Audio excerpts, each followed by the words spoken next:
ایک صحابی حضرت صہیب رومی رضی اللہ تعالی عنہ نے بڑا نفع کا سودا کیا. جب ہجرت کے لیے روانہ ہوئے تو کفار و مشرکین نے راستہ روکنے کی کوشش کی اور کہا کہ اے صہیب، تو جب مکہ سے آیا تھا تو بالکل نادار تھا، تیرے پاس کچھ نہیں تھا. یہاں تو آباد ہوا، یہاں تو آیا، تو نے مال و دولت کمایا، تو نے نفع کمایا، تو مالدار ہو گیا، تیرے پاس مال و دولت کی ریل پیل ہو گئی، مال و دولت کی فراوانی ہو گئی، اب ہم تجھے یہاں سے لے کر کچھ نہیں جانے دیں گے. انہوں نے فرمایا کہ اچھا، اگر یہ میں کہوں کہ سارا مال و دولت، میری ساری چیزیں، میری جائیداد، میری دولت کی ریل پیل سب میں تمہارے حوالے کر دوں تو کیا تم پھر مجھے اجازت دو گے یہاں سے نکلنے کے لیے؟ مجھے ہجرت کرنے دو گے؟ وہ تو مادہ پرست تھے، دنیا کی دولت کی لالچ ان کے سامنے تھی، ایمان کی لذت سے تو واقف نہیں تھے. حضرت صہیب رومی رضی اللہ تعالیٰ عنہ تو ایمان دل میں پیوست کر چکے تھے، ایمان قبول کر چکے تھے، اللہ کے پاک پیغمبر صلی اللہ علیہ وسلم کے غلاموں میں شامل ہو چکے تھے. اب وہ اس دولت کو بچانے کے لیے، ایمان کی عظیم نعمت کو بچانے کے لیے دنیا کی ساری دولت وارنے کے لیے تیار ہو جاتے. انہوں نے کہا کہ میرے لیے ایمان کی دولت عزیز ہے، میرے لیے اللہ کے پاک پیغمبر صلی اللہ علیہ وسلم کی غلامی کی دولت عزیز ہے، میرے لیے آپ صلی اللہ علیہ وسلم کی غلامی کی دولت عزیز ہے. انہوں نے کہا کہ میں اس غلامی والی دولت کو، ایمان والی دولت کو، اس دین والی دولت کو جو جنت کی طرف لے جائے گی، اس دولت کو ترجیح دیتا ہوں دنیا کی دولت پہ. کہا کہ جاؤ، میرا مال بھی تمہارا، میری دولت بھی تمہاری، اتنی عرصے کی کمائی ہوئی ساری دولت میں تمہارے حوالے کرتا ہوں، لیکن خدا کا واسطہ مجھے اس ہجرت والے کام سے مت روکو. جب اللہ کے پاک پیغمبر صلی اللہ علیہ وسلم کو اطلاع ملی کہ صہیب نے اس طرح کا سودا کیا ہے تو آپ صلی اللہ علیہ وسلم نے فرمایا ربح صہیب، ربح صہیب، کہ صہیب نے بڑے نفع کا سودا کیا ہے، ایسا سودا کیا ہے کہ اس میں کبھی ذرہ برابر بھی گھاٹے اور نقصان کا شائبہ نہیں ہے. اللہ نے صہیب کے عمل کو اتنا پسند کیا، اللہ نے قرآن وہی بنا کے اتارا، ان اللہ اشتری من المؤمنین انفسهم واموالهم بان لهم الجنہ. اللہ رب العزت نے بعض مومنوں سے ان کے مالوں، ان کی جانوں کے بدلے، ان کے مالوں اور جانوں کو لے کے جنت کا بدلہ ان کو عطا کر دیا ہے. ان کے مالوں اور جانوں کو جنت کے بدلے اللہ نے خرید لیا ہے. یہ قرآن کی آیت اتری. ان کی اخلاص تھا، اس قدر تڑپ تھی، ایمان کی قدر تھی، دین کی قدر ان کے دل میں تھی کہ یہ دنیا کی دولت عارضی ہے، ختم ہونے والی ہے، اس سے میرا کیا بنے گا؟ حقیقی دولت تو ایمان کی دولت ہے جو قبر کے بعد کام آنے والی ہے، جو مرنے کے بعد کام آنے والی ہے، جو جنت کی طرف لے جانے والی ہے. حقیقی دولت تو یہ ہے. لیکن کفار و مشرکین کے سامنے تو دنیا تھی، مادہ پرست لوگ تھے، دنیا کے اسباب پر ان کی نظر تھی اور دنیا کمانے اور دنیا کی لذات کے پیچھے پڑے ہوئے تھے. ایمان کی دولت سے، ایمان کی لذت سے تو واقف نہیں تھے، اس لیے وہ اس پر رضامند ہو گئے کہ ہم مال و دولت لے کے تمہیں یہاں سے روانہ ہونے کی اجازت دیتے ہیں. چنانچہ آپ صلی اللہ علیہ وسلم نے اپنے تمام صحابہ کو روانہ فرمانے کے بعد آخر میں، سب سے آخر میں ہجرت فرمائی. اب کفار و مشرکین تلواریں لے کے کھڑے ہیں، گھر کا باہر محاصرہ کر کے کھڑے ہیں، گھیرا کر کے کھڑے ہیں کہ حضرت محمد صلی اللہ علیہ وسلم باہر آئیں گے، نعوذ باللہ ان کا قصہ ہم تمام کرتے ہیں. اللہ کی جانب سے وحی ہوئی کہ اے محمد صلی اللہ علیہ وسلم، آپ کو ہجرت کی اجازت ہے، آپ نے ابھی ہجرت کرنی ہے. یا اللہ، کفار و مشرکین تو باہر کھڑے ہیں، تدبیر کیا ہے؟ اللہ پاک نے فرمایا اے میرے نبی، ان دل کے اندھوں کو، یہ دل کے تو پہلے ہی اندھے ہیں، یہاں سے گزرنا آپ کا کام ہے، ان دل کے اندھوں کی آنکھوں کو اندھا کرنا تمہارے رب کا کام ہے. چنانچہ آپ صلی اللہ علیہ وسلم ان کی آنکھوں کے سامنے سے گزرے، لیکن دل کے اندھوں نے آنکھیں کھلی ہونے کے باوجود بھی اللہ کے پاک پیغمبر صلی اللہ علیہ وسلم کو نہ دیکھ سکے. آپ صلی اللہ علیہ وسلم نے حضرت علی المرتضیٰ رضی اللہ تعالی عنہ کو اپنے بستر پر سلایا اور اس غرض سے سلایا کہ اے علی،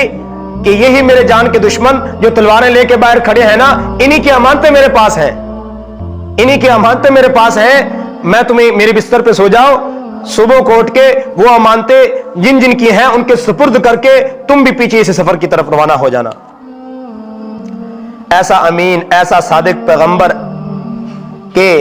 ایسا صادق اور امین پوری دنیا تاریخ میں ملنا محال ہے کہ وہ دشمن جان کے تلواریں لے کے باہر کھڑے ہیں، انہی کی امانتیں لے کے بیٹھے ہیں.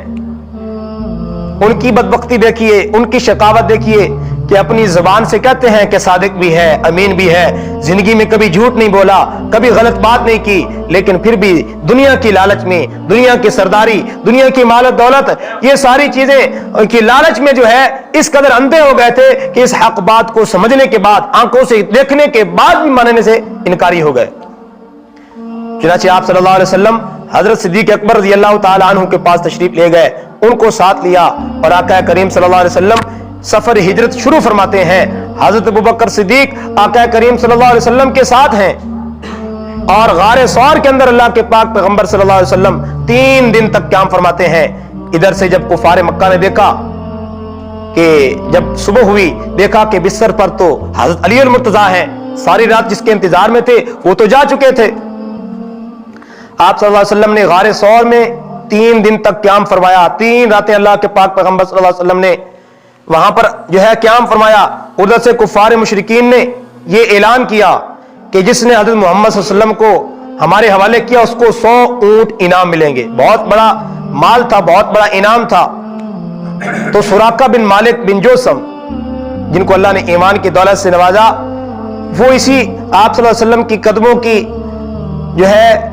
پیچھا کرتے ہوئے آپ صلی اللہ علیہ وسلم کے قریب پہنچ چکے تھے. لیکن اللہ کا یہ حکم ہوا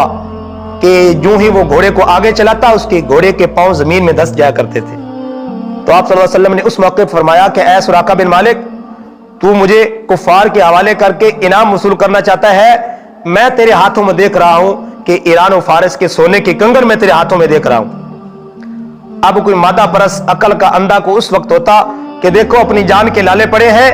اور باتیں ایران و فارس کو فتح کرنے کی ہیں, لیکن آقا کریم صلی اللہ علیہ وسلم کی زبان اقدس سے جو بات نکلتی ہے وہ حق اور سچ ہوا کرتی ہے.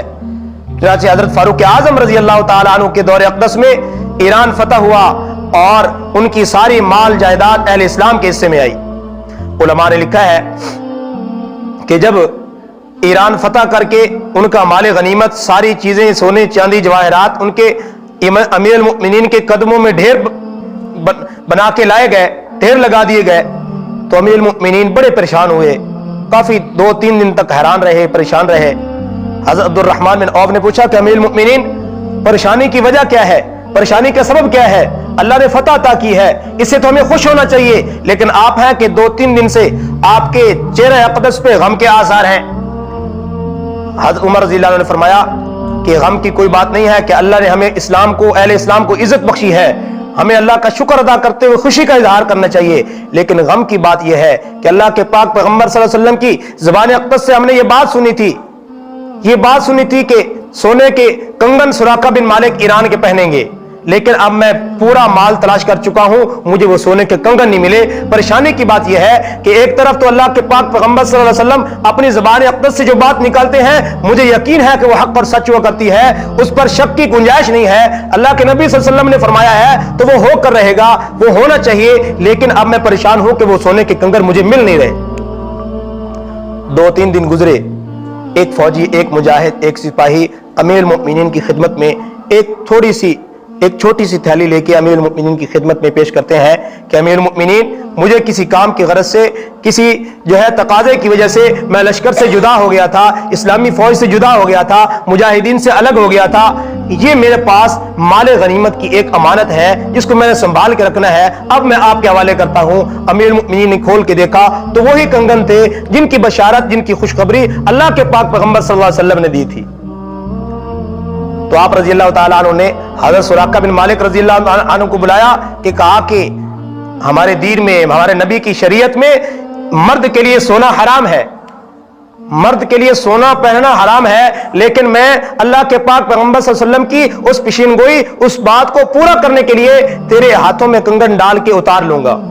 تاکہ میرے نبی کی بات کی ہوئی سچ ہو جائے. کہ اللہ کے پیغمبر صلی اللہ علیہ وسلم نے فرمایا کہ اے سراقہ, تو مجھے کفار کے حوالے کرنے کی بات کرتا ہے, میں تیرے ہاتھوں میں دیکھ رہا ہوں اللہ اہل اسلام کو یہ عظمت عطا کریں گے, شان و شوکت عطا کریں گے, یہ اعزاز عطا کریں گے کہ اہل اسلام روم و فارس ایران کو فتح کریں گے اور ان کی ساری چیزیں اہل اسلام کے قدموں میں آ کے گریں گی.